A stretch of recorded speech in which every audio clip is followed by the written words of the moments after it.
I've mixed sap green with a little yellow ochre, and I'm getting kind of this rich, warm pine tree color. Leave a few windows in the tree where this happens. Light shows through places, so I'm filling this in. My edges tell me what kind of tree it is, so at the edges I'm just hitting some rough spots so that it suggests the pine needles in this tree, and just filling it in. Okay.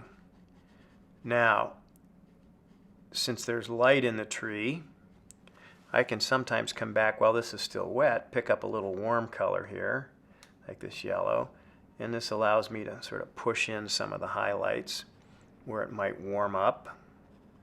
And I got to do this while it's wet, so I'm getting sort of these little clumps in the tree that are catching light.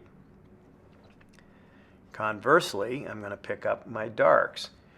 So what you're seeing, what I'm doing is applying here is exactly what you did in your 3 swatches. Whenever every object or anything that you're painting will have 3 values to it. It'll have what I call the local color, like, oh, it's a green pine tree, but it'll have the area where the light hits the pine tree and brightens it up, and it'll also have areas of the pine tree that go into shadow. So I'm going to get a darker green up in here, and I'll paint into those areas where there's shadows under the boughs of the tree.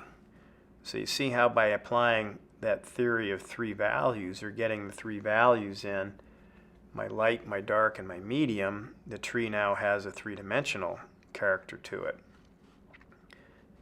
What's the name of the green colors you're using? Green colors, I started with a sap green, which is a really nice warm green that is quite a natural tone. I like that color a lot.